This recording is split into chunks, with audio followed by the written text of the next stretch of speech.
What's up, y'all? Austin Winters here, and with me today is Alex Chang, the owner of the award-winning restaurant Hungry Belly, also co-owner of Is that correct? Yeah. With his family, another great restaurant here in Dallas, Texas. So some of Chang's unique-ifiers are obviously he's an owner and operator of two very popular restaurants in a huge city. He is the son of owner-operators of big restaurants in the Dallas-Fort Worth area. And he's also a student of cryptocurrency, which we might get into a little bit later.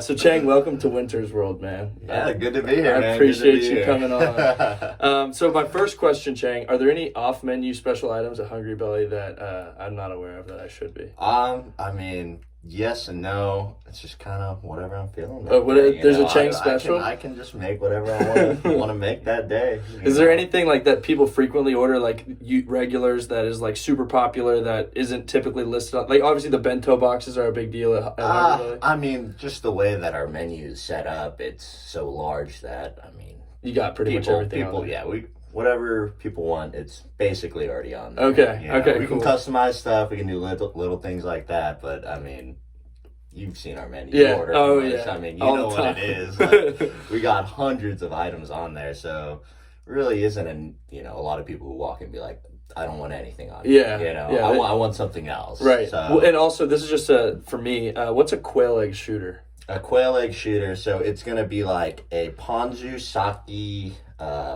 mix. So is it alcohol? A little bit of alcohol. Just barely? Yeah. Okay. Yeah. Just a little bit of sake. Okay. And then quail egg, we put a little tobiko in there, which is fish eggs. Okay. And then you just because I saw a picture. I was like, I want to try that. Yeah. And if you really want to get fancy with it, toss in some uni in there. What's that? Quail egg or sea urchin. Okay. Sea urchin. Okay. Yeah. I think I've seen that in like the sashimi. You can just get uni on by it's itself. Orange. Okay. Kind of like weird, like squishy looking thing. Is it good? Yeah, I love it. It's I feel like for a lot of people that's something you really It's a little adventurous. got to build up to. Okay. Yeah. Okay. Is that something where it's just like, let's get sushi first time trying, and then let's just dive in. You end it on uni, like you're gonna be like, okay. It'll hit you a little maybe hard. later. Okay. Yeah. Is that is that a Korean food? Is that like a traditional food? Uni? Yeah. No, that's Japanese. Yeah. Okay. I mean, that's so I was going to ask you about that. So, I mean, you're Korean. You have Korean descent. Mm-hmm. Hungry Belly's got bento boxes, which I understand are Japanese. But y'all also have Korean food. Do you have Chinese food or any other Asian food in there? We do have Chinese food as the way that American people think. Okay. Orange chicken. Yeah. Sesame chicken. But that's American food, rice. technically, right? That's American Chinese food. Okay. Okay. But I mean, Hungry Belly was sort of just like that accumulation of what my parents have been doing for the last since early. Yeah. So when did your parents are both born in Korea, right? Yeah, born in Korea. My dad came when he was a kid with my grandfather. Okay. 13 years old to New York. Gotcha. Grew up. Did they own a restaurant in New York? No. Okay. So they were poor. My dad worked all the time. And then he was a serviceman, right? He joined the U.S. military? Yeah, at 18. Okay. At 18, he joined the U.S. Army, got stationed in Korea. Okay, so he went back. Of course. And then from there, met my mom. My sister was born on an army base in Seoul, Korea. Okay. And then... So you're the only, born in America in your family? Yeah. Wow. So they came to Missouri. They went to Missouri after. Oh, wow. From Korea. Okay. They were there for a year or two. It's like, okay, it's Missouri. Let's get out of here. Yeah. And then went to Texas. Okay. I was born in Irving. Yep. Right off 635. Okay. That Baylor. Yeah. And then Oklahoma for a few years, and then back to Texas. Very nice. When did the restaurant start in your family? Was that your mom or your dad more? Because I know y'all had the one in Grapevine. That was sort of a joint thing. Joint venture? Yeah. So my mom, she didn't really work. Okay. And my dad, he did a million and one things. He's a Renaissance man. Yeah, he did banking. He was a bank manager. He did car salesman. He did construction. He did contracting. Whatever situation you put him in, he'll make it work. Gotcha. And then he got into restaurant, and I think at that point he just got fed up of not being his own boss. Yeah, okay. You know my dad. Yeah. He's a very Yeah. stubborn, very headstrong. Yeah, he does his own thing. But he knows what he's doing. Right. Right? And he's a hard worker. Exactly, I remember growing up, he would come home at like 1 in the morning, 2 in the morning, every night. He knows what he's doing. Yeah. And so he enjoyed that freedom. And now he's been doing it since, I think. So what was the first restaurant? China Star in Oishi. Okay. You remember those two? Vaguely. Louisville, China Star was buffet, Chinese buffet. Yeah, I probably went there when Oishi, yeah, I didn't Oishi even know that was was Hibachi. you. Yeah. Oh my God. Because I remember Dawn early, because you and me became like, we knew each other in elementary school, but like, if anything, we butted heads. I took over you on your own team. Yeah, you took my position. But then in middle school, I think Dawn opened in like 7th or 8th grade or something. So we did sushi. Coup after. The one in Dallas. After we sold, because Oishi, you remember, it burned down. Okay. There was an electrical fire. Okay. And the whole thing burned down. We rebuilt it. Wow. And then my parents were like, sell. Yeah. No more hibachi. Like, because hibachi itself it's expensive. It's, a lot of maintenance. You got all those vent hoods. Right. All the gas lines. Is it expensive to hire a hibachi chef? Yeah. Okay. Yeah. Do you have to be certified by a certain board, or what makes you a hibachi chef? I'm not quite sure, but I'm they probably have to do some sort of class or certification or something like that. Okay, gotcha. They go through some type of training. Gotcha. They all do the same stuff. You've seen it. Oh, the onion volcano. Yeah, nothing changes from one hibachi place to the next. And so, they all get trained probably at the same place. Yeah. So, what about sushi? Are there, because I think you've mentioned, maybe you were messing with me, your mom has like a certain level in sushi making, or is that not right? She can, yeah. Okay. Yeah. She's done training. Okay. But, sushi training, you can get that anywhere. Most places, they get it at sushi restaurants. If you're in bigger states like Cali, New York, they have specific, sushi training classes. Yeah. I mean, you can go to any probably culinary school, and they have. Wow. It's probably more focused on knife work and things like that. Okay. But once you get the knife work down, you can go. Are you pretty good at that? Yeah. Can you make any sushi? Is there anything you can't make? I mean, I'm sure there's a lot of things I can't make. What about puffer fish? Have you seen that stuff where there's poison? We don't in go there? that exotic. Okay.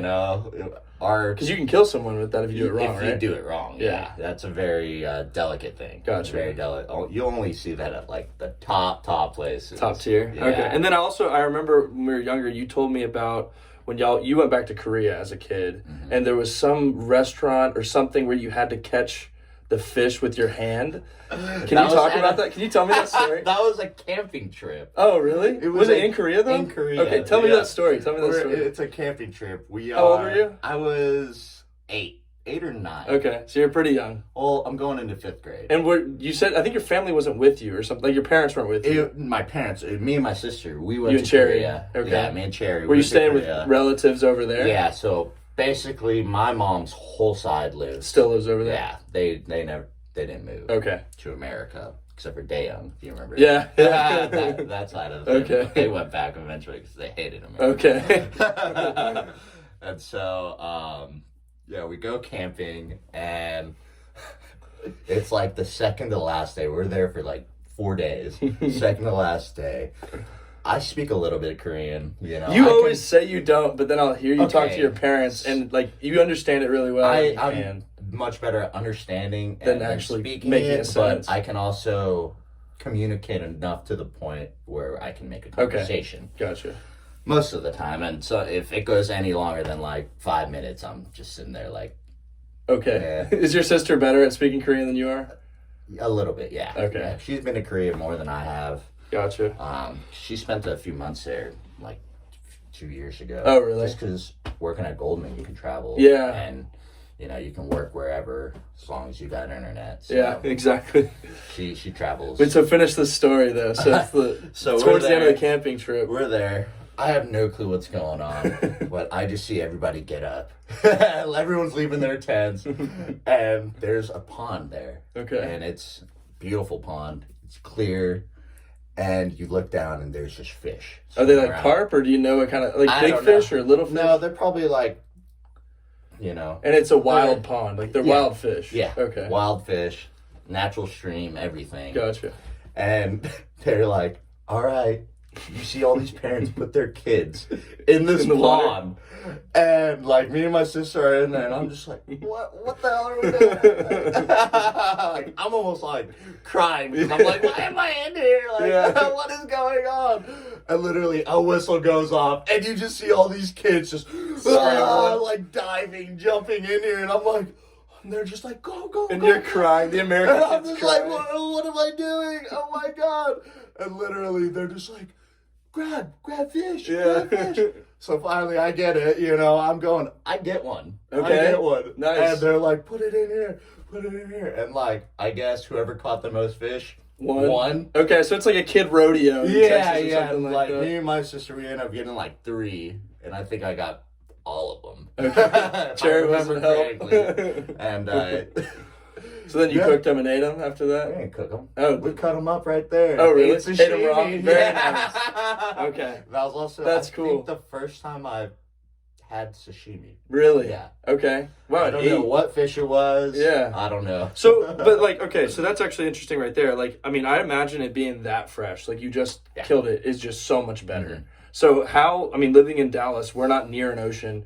What's the process like to get fresh fish to the restaurant all the time? That sounds really expensive and like, hard. Yeah. I mean, for us being a landlocked city, not near the coast. Right. Where, And let me clarify this too, because I have friends in Houston and they're like, well, we're by the ocean. I'm like, okay. But tuna, like salmon, aren't swimming around in the Gulf of Mexico. They get the same fish that we get. Okay. Thank you. Literally. But so if you're West Coast, it might be better. The only places really where you'll get better quality fish in terms of freshness compared to the rest of the country is going to be New York, LA, Seattle, San Francisco, Miami. Okay, why New York? ports. Oh, just because they're the biggest. It comes in there, then that's distributed. where they come in. Okay. Yes. So New York will always get a fresh shipment from Japan. Gotcha. California, LA, San Francisco, those West Coast, they will always get those shipments. Right. They're major ports.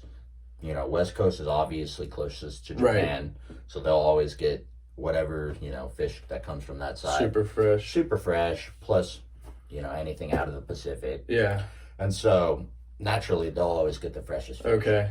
But the way that, supply chains and everything has developed. Yeah. You can get stuff pretty fast. Everything else, everywhere else you're going to get, it's going to be pretty similar. Okay. And are you the boonies. Right. Either in the middle of nowhere, Oklahoma, it might be a little different. That doesn't order fish often, then you're going to get frozen fish. Okay. Gotcha. Like for us, it's not a problem.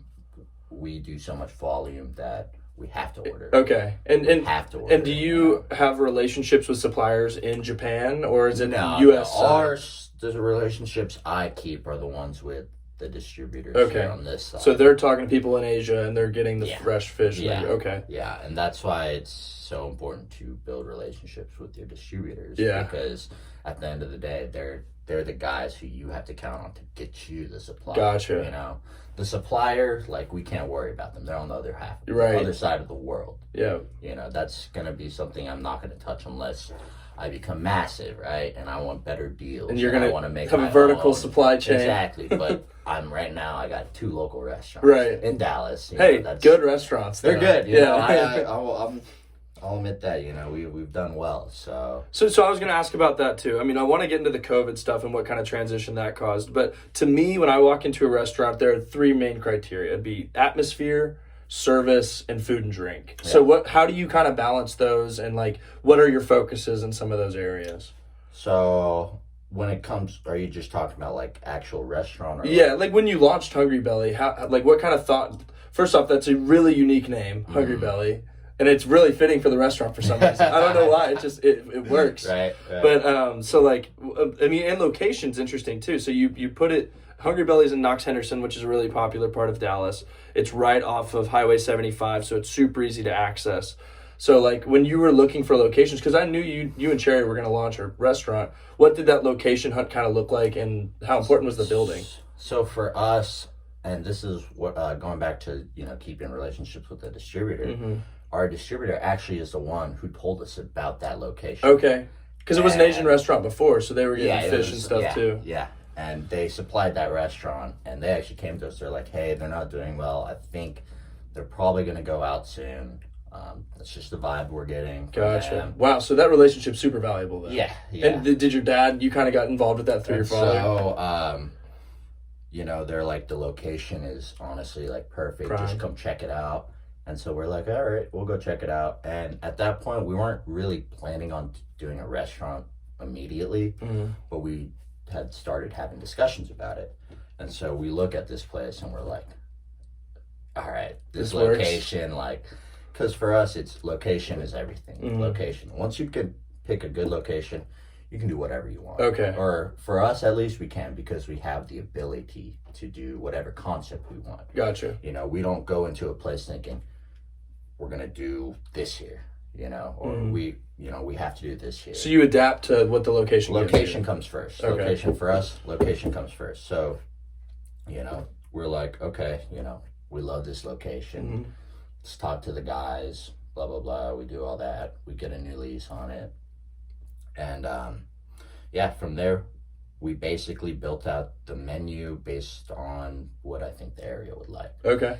And how do you do that research? Like how would you just by what other restaurants are around? Yeah, but me, I'm a 25-year-old kid. You're well connected. I love going out to eat. I love seeing new things. I love trying. I love food in general. So do a lot of my friends.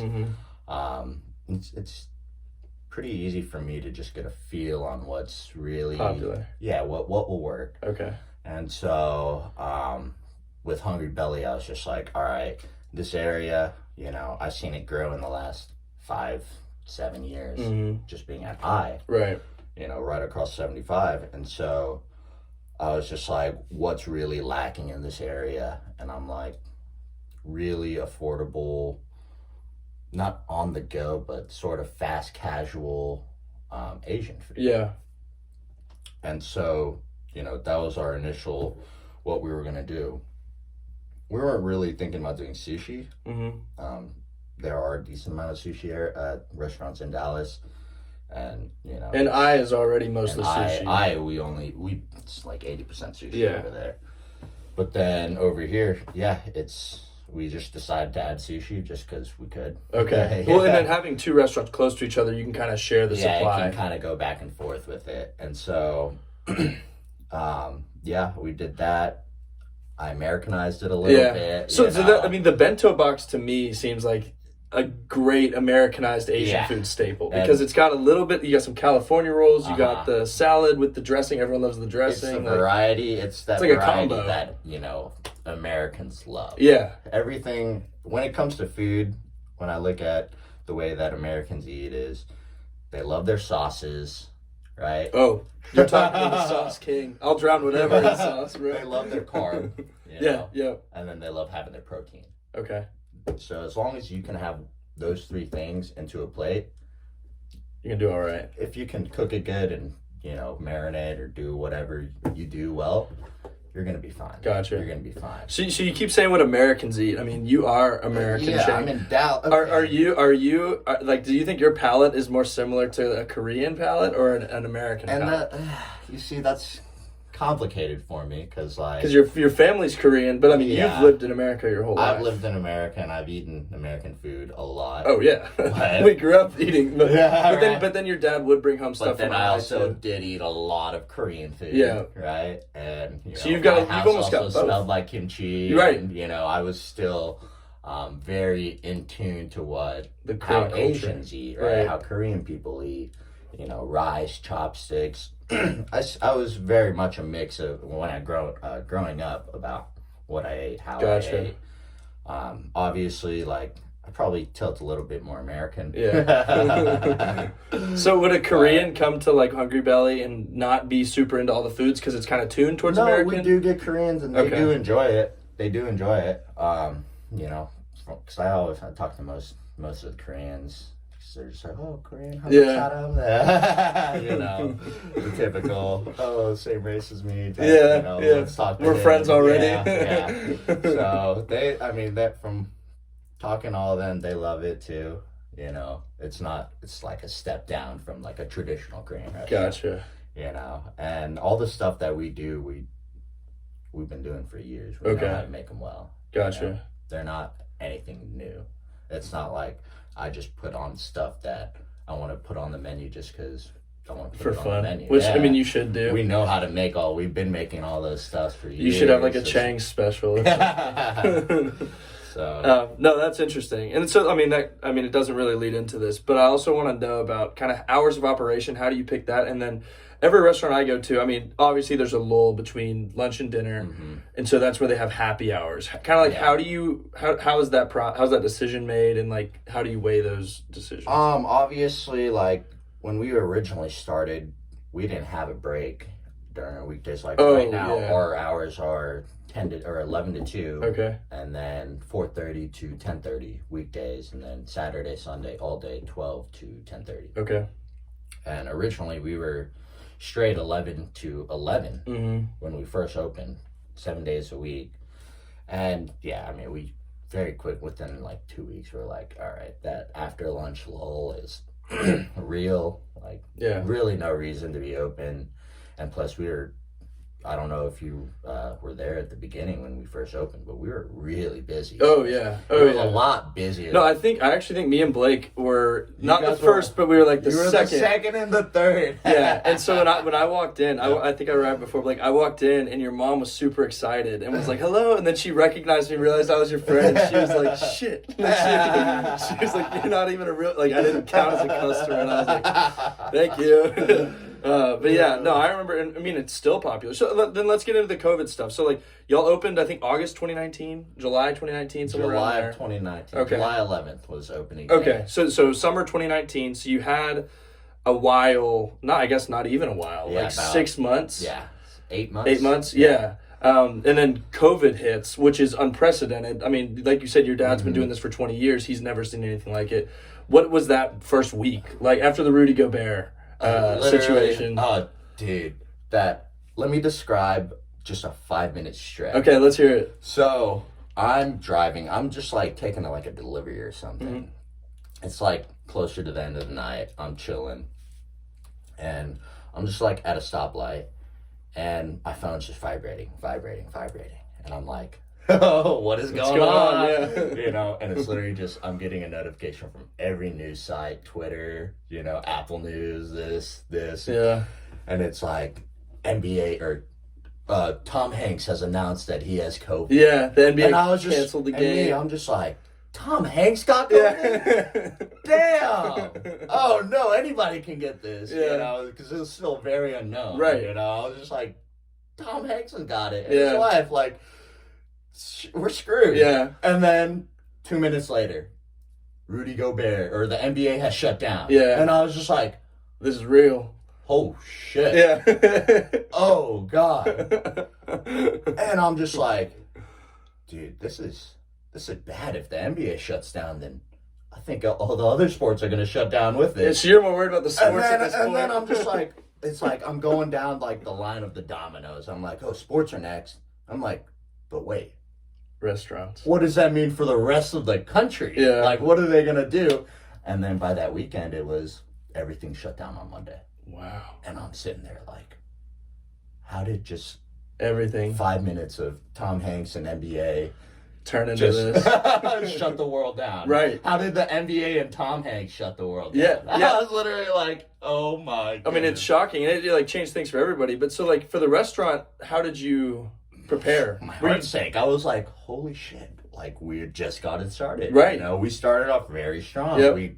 And luckily, because we did start off strong and we did do well, and, you know, we pumped out great food and people loved us, we had a support base, which 8 months, it's hard to build a support base. I believe it. You know, a restaurant's first 2 years is so important because that's when you're going to get the majority of your new customers. Okay.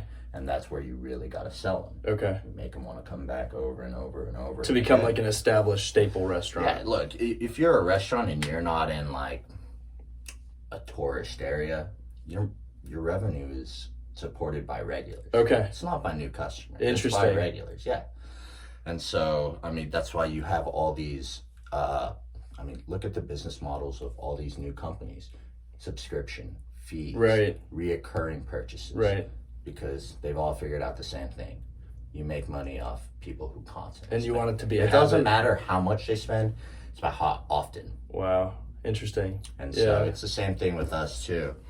And so you said 2 years is the most important time. You're 8 months first in. 2 years, business will go out of business. You'll know if your business can go out of business usually within like the first year. Okay.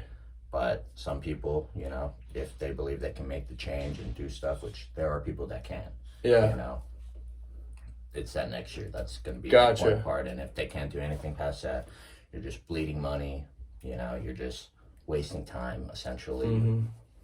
It's tough to make it if you're not going to make it in those first 2 years. Wow, that seems pretty cutthroat in this from Yeah. the beginning. I mean, it is. Restaurant is a tough business. And it's thin margins, right? Yeah. So it's like you gotta be real. So 8 months in, you're worried about Tom Hanks and the NBA. And then my mind wanders to the restaurants. My job, Okay. my livelihood. And so, like, how I don't even know how regulations get passed down to restaurants. Like what are you scavenging the news all the time? Yeah, Like, I mean, it was a mess. You know, everybody lived through the same, Right. you know, the same leadership. right, but I didn't have a business to worry about. Like, Yeah, so my sure, company that's just says true. everyone go work Literally, from home. everything that we did, we would have to I'd be on Google every day. Okay. What did Dallas? Or Are you what did talking the to county- regulate? Are there health inspectors that are worried about that or anything like that? Like, No. okay.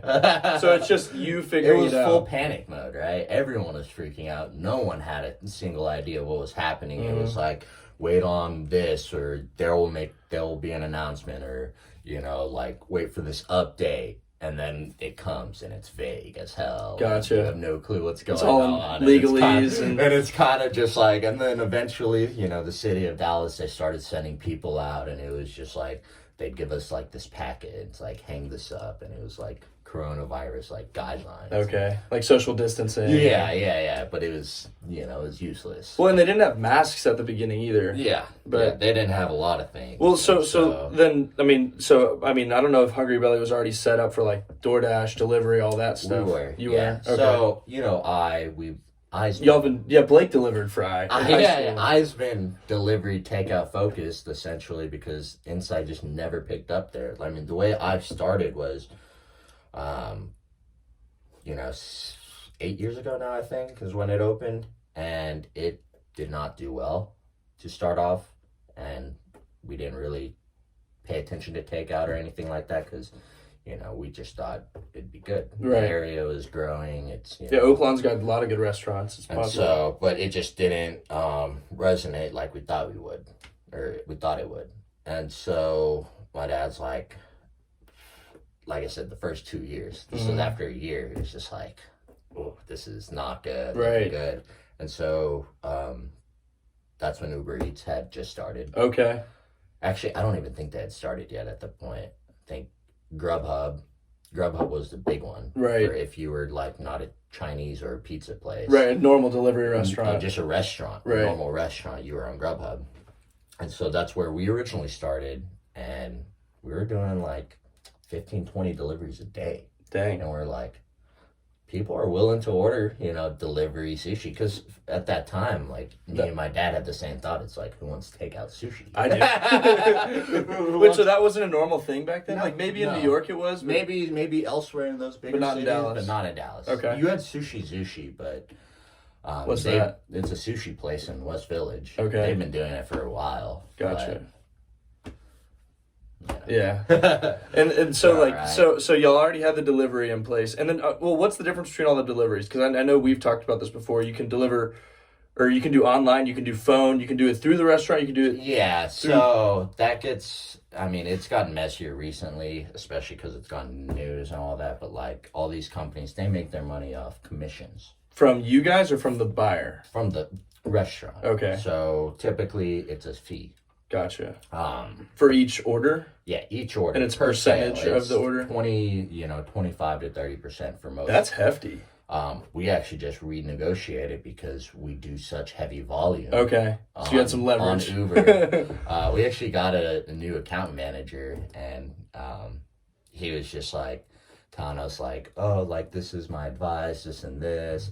And my dad, he saw it was like a Korean guy. He's like, oh, he'll probably love this. And he's just like, hey, we're probably one of your top Asian restaurants in DFW. Like, what can you do for us? And then the guy looked at our numbers and he was like, holy cow. And he helped No kidding. And now we got a new rate. Very nice. Yeah. But so if people want to support the business directly, they should order straight from the business. Yeah. Generally. But also, you also have to think about the reason why these companies survive is because these customers are lazy. They want delivery. Yeah, and they want to order directly through the restaurant.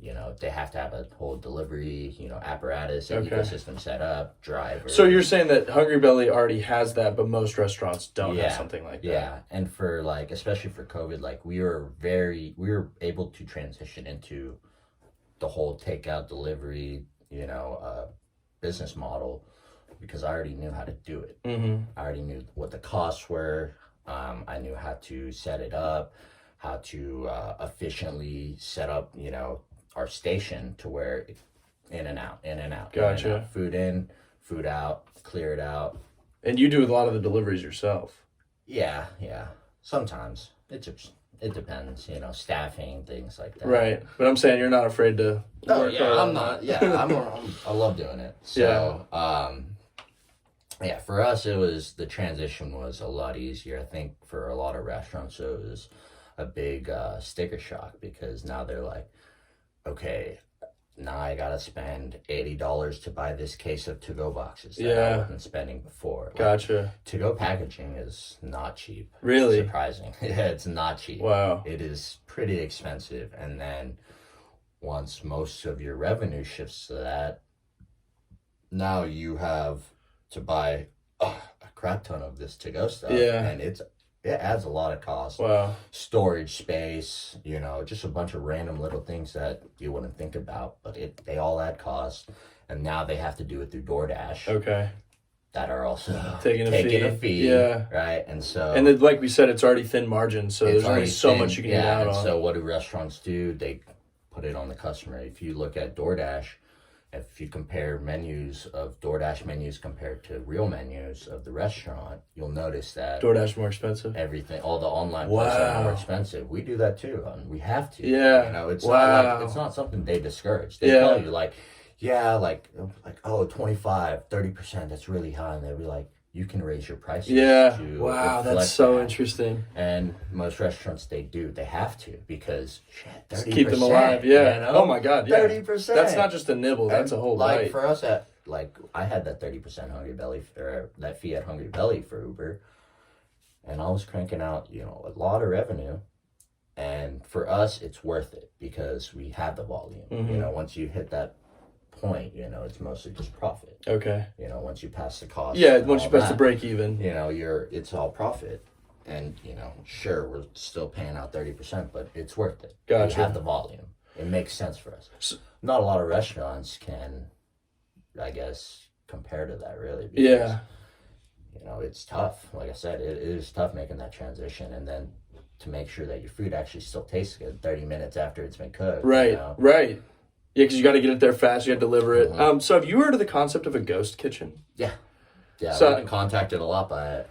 I've actually talked to 3 different people about it. Okay, so I'll tell you my understanding. You tell me if I'm wrong or right. So there was one called Savage Burrito, which is in Uncle Julio's right down the street. And you can only pick up, you can only get it delivered. Yep. And it's like they're not Uncle Julio's, but they're using their kitchen. Maybe they're using their ingredients or whatever. Mr. Beast Burger. What's that? No, I haven't heard of that. Go on DoorDash right now. You'll see Mr. Beast Burger. You know Mr. Beast from Twitch? Yeah. They're all over the country now. Wow. Well, I saw Dallas has like a Wiz Khalifa restaurant now. And the Tyga bites. Yeah. And these ghost kitchens are literally. So is that you just have excess kitchen usage, so if you said you've been contacted by people who want to do it at Hungry Belly, I'm assuming. What does that look like? No, they want us to move to a ghost kitchen. Oh, so you don't even have any tables inside. Out. So there's this. Can't think of I think the company might just be called Ghost Kitchens. Okay. And they help people build ghost kitchens? I saw a flyer for them, brochure, and it was like a ghost kitchen almost for a Starbucks. It was like a prototype, and it was actually to go only. Okay. Drive through only. You couldn't walk in, and they built out, it was almost like a 3D printed rectangle, basically. Wow. And it's ultra optimized for efficiency, for ordering, grabbing, or paying, grabbing. So going. Throughput, just increase the numbers. And so now they're doing those type of like portable kitchens, and they're also buying out warehouses, and they're like, we're gonna put 30 concepts in this restaurant. Wow. It doesn't really need to have a name. You just have to have like 5 items. Interesting. And so now these customers can order 200 different menu items from Wow. one location. So then it could be across genre too. So you have Italian food, Asian food. Yes. So I could get spaghetti with sushi. That's sort of what they're going for, which... Does it sound American to you? Yeah, right? Yeah, that's everything in one pot. Yeah. Classic, just... Well, so do you think that trend will catch on? Because I do know, like, younger people, maybe they don't care as much about having a waiter, or they don't care as much about certain things. But, like, if you're going on a date, you definitely want to go somewhere physical. You don't just want to order takeout. Like, for me, I have trouble ordering from a place that I've never been. Yeah, I can't go to. Okay. When it comes to food, at least. Trust, is that why? Yeah. Okay. Anytime I see any of those ghost kitchen Savage burrito restaurants on DoorDash, like, I know it's an online only, concept. Well, you also have eyes for things that I wouldn't notice. That's Walking true. into a restaurant, you can see, like, okay, that's wrong, or that's gross, or codes. Yeah, that's also true. Like me, I don't order any type of steaks at any restaurant. Why? Because I know that for the cost, it's not worth it. It's not worth it. Okay. Why would I pay $50 for a piece of meat that costs them $6? Gotcha. Okay. What other tricks? What other tricks and tips do you have like that? Yeah. And that's with the $10 side that you have to order on itself. And like. So what else do you look for when you walk into a restaurant? Is there any telling signs that it's a place you should leave? Yeah, and I mean that can go any sort of way with restaurants, whether it's cleanliness, whether it's the way that you talk to by employees, gotcha. by the servers, just and the way that the kitchen, you can hear the kitchen in a lot of places, right? A lot of places, I've been in kitchens where you just hear them yelling. They're fighting. Yelling. The waiter's mad that the food's not ready. It's and the 7 chef's o'clock. It's Friday night. You're like, oh. Yeah. They're going at it, And obviously, reviews are also a good thing. So I've heard that too. So I know some people who own a restaurant in Chicago, Tarman's family, actually. Oh, really? And I remember them saying Yelp's kind of your boss. How important are reviews? And are there ways to increase your reviews? And are there bots? I'm always wondering, are reviews really real, or are there just people who love it, who are pretending and Yeah, so I mean, for us, from what I've noticed, most of the reviews, they look like positive. They're humans at least. Okay, they're legit. But yeah, we're 4.7, 4.8, Yelp, Google, all those, And then DoorDash has reviews too. Yeah, DoorDash and which Uber. That seems like that could be frustrating because for me, I might get a late delivery, which had nothing to do with the restaurant. That is frustrating, exactly because of what you said, because for us, it's once the food is made. You don't have any control. Once the food is packed and it gets picked up, the second it leaves our door, we have no control. Right, but the customer doesn't know that. I don't know where that food is. I don't have the customer's information. I don't have the driver's information. Wow. I can call the driver, but it's through DoorDash. Okay, right? so it's that weird number. Everything's through, a middleman. Yeah. So automatically you're cut off to so much information that you rather have for many, for mistakes, for, they want to change something, this, that, but instead you got to go through that middleman. Gotcha. Very annoying. So speaking of middlemen and cutting out intermediaries, Chang, how hard is it to deal with cash? How are you having to have Brinks guys come in and deliver? How do you get rid of your cash? Is that a pain for you? Is that a pain point? Everything's hard. Everybody plays digitally pretty much? Yeah, because, Hungry Belly, we've moved our, revenue to. Do you have Square? 40%, 60% takeout, 40%. Okay. So all dining, takeout's pretty much card. And takeout, those are, through Uber, through Chana, which is our own website, DoorDash. It's all prepaid. You got to pay before, whenever you put the order in. Yep. That's all card. And like I said, dining in, you rarely deal with cash. Yeah. Okay. Are there fees? Like I know gas stations, they'll be if you pay in cash or something, maybe it'll be cheaper because credit card fees. No, we don't do that. All that stuff is mostly money laundering and Okay. saving some cash. Oh, so tax evasion or Yeah, something like that. I mean, cash is, you can't track it. Really. Yeah. So do you see a place where cryptocurrency does work its way into restaurants and make things easier for you guys, or is that not a field? Eventually. Like what? Like payments and things like that, but I still think that's a ways, Okay. 5 years at least, but crypto is getting mass adopted by a lot of big corporations, companies, blockchains just being utilized right now to make everything more efficient, things like that. So I have, no reason to doubt that cryptocurrency won't eventually be in the restaurant industry. It will. Interesting. And it will be used for many things to increase productivity, track data, cook times, things like that. Just interesting. Streamline the whole process. And I mean, I see it, and even now, it's like the way that new kitchens are being set up, the way that things are being cooked, it's becoming increasingly less and less about who's cooking it, right? It's more about like how it's being cooked. You got all these new kitchen equipment, ovens, things like that. It will cook whatever you want just by a click of a button. Wow. So are chefs kind of not in trouble, but like is AI no, and chefs technology will always be important. But like high-end chefs, right? So maybe lower-end chefs, technology's kind of coming for them. I don't want to say it like that. Yeah. The whole like automation's coming for your job. It is in a way though. Yeah, it is. I mean, like I said, like look at the restaurant in the form of delivery. Everything's going online. Right. And so the way I mean, this might be crazy. Just tell me if this is stupid.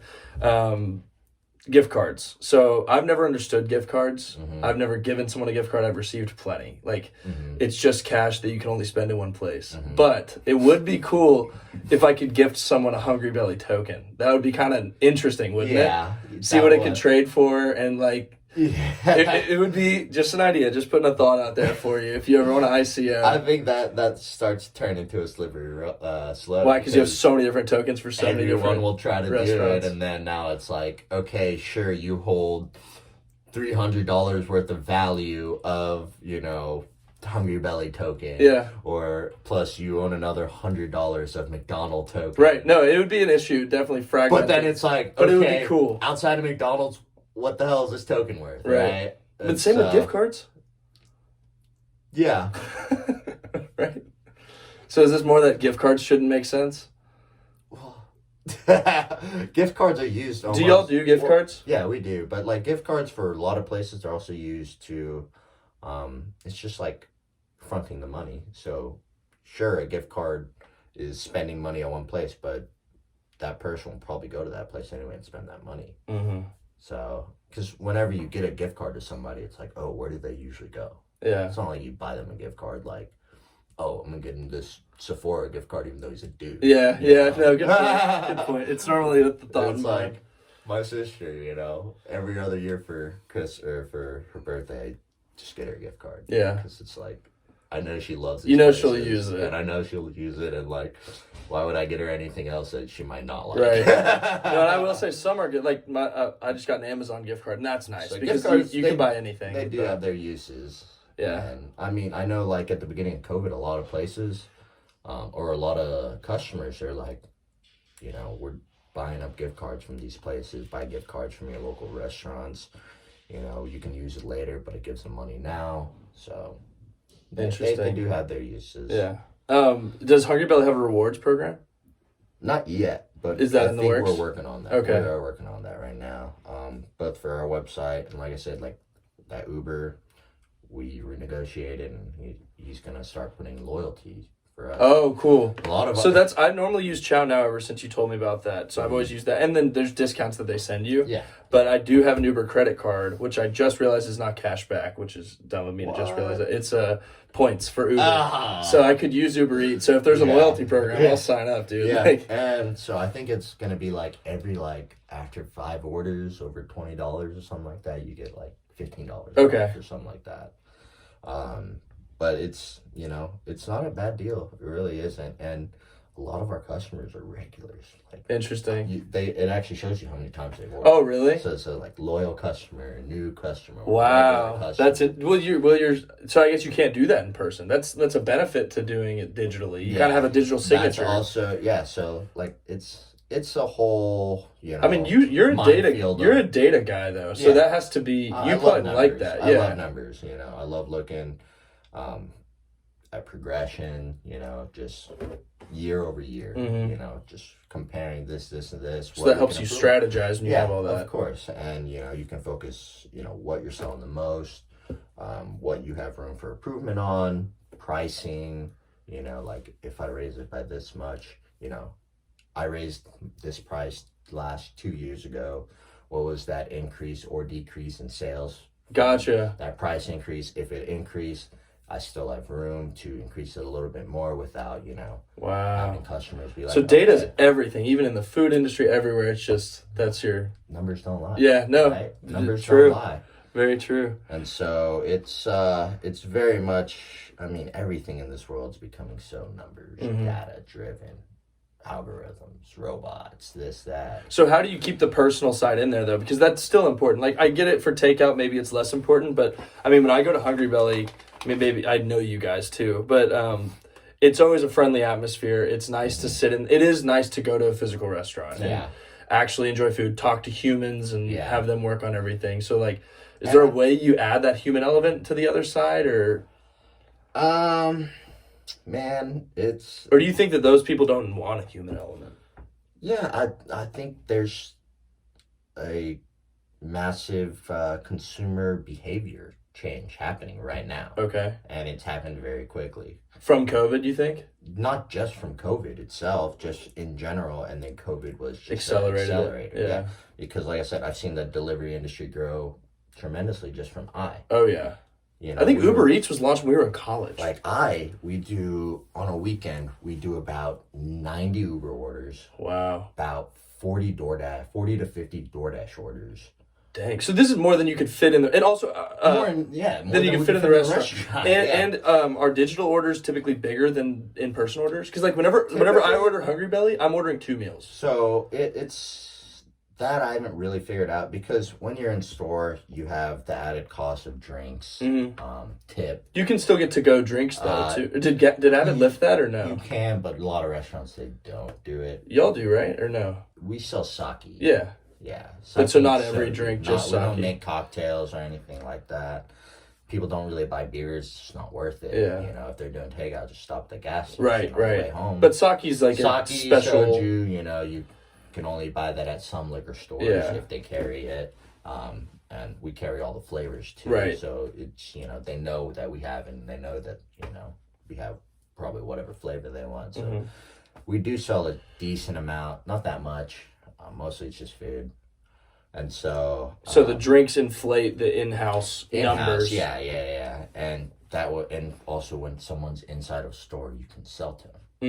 It's what do you recommend? What do you recommend? Or you should try this. Like, this is both a restaurant and fan favorite. Yeah. This sells out like crazy. Every single person I know, they'll eat it and they'll just sit there for a second.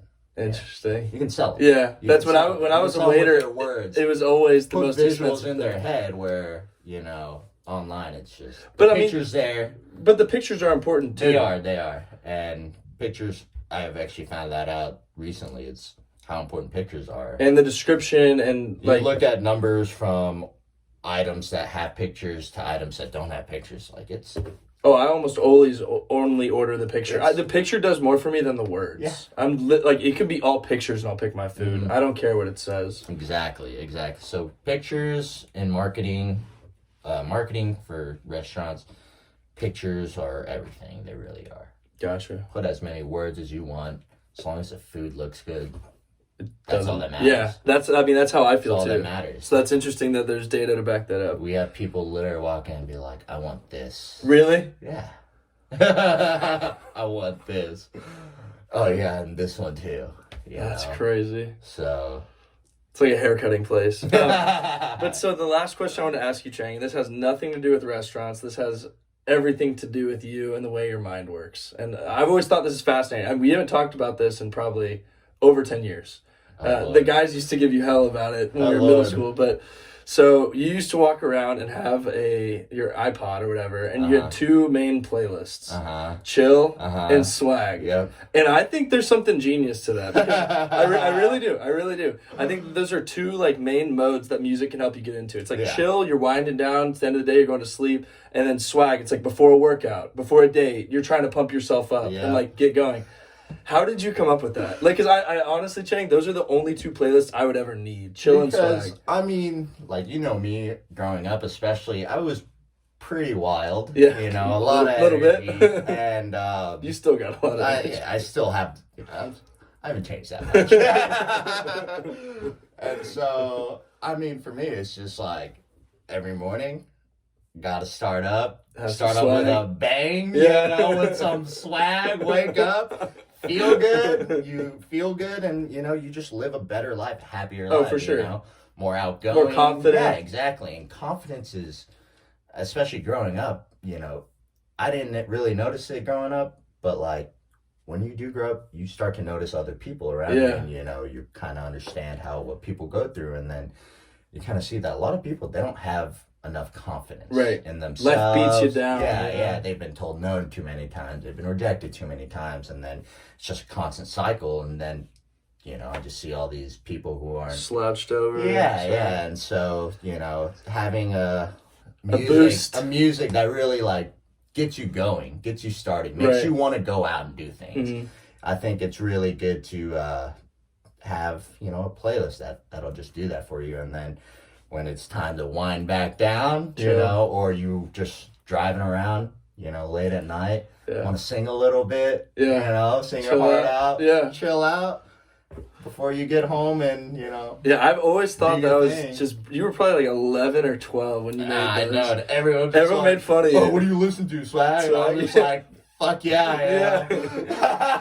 I remember thinking that was just right. There was just something that was just right. And they were two very opposite. Right. Very opposite. Low tempo and relaxed one versus was basically rap and rock. Yeah. And then the other one was like freaking like Adele. And, No, I thought that Maroon 5. That was a little window into the way you think. And I thought that was pretty good. You gotta have those two modes, you know. So do you still have those two playlists today?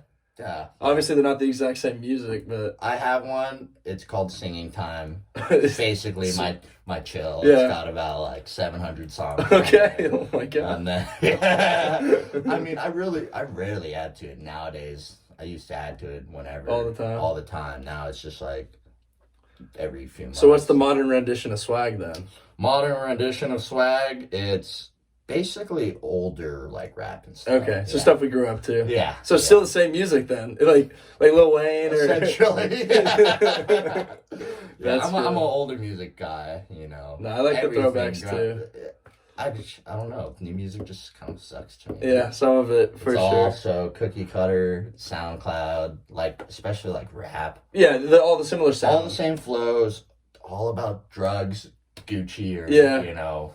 I think I saw Snoop Dogg and maybe it was 50 Cent talking about that, how they all like they all just sound like that. Ad-libs, you know. Yeah. Just and I'm not a rap expert, but I'm just saying I've heard that too. Yeah. And so, like me, like I like jazzy type of, you know, rap or, you know, Mac Miller. Mac Miller's my favorite rapper.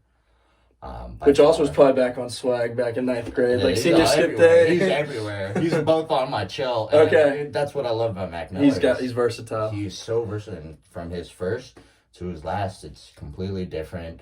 It's a constant growth in his writing, his production. You know, the whole feel, the aesthetic of the whole album, and so.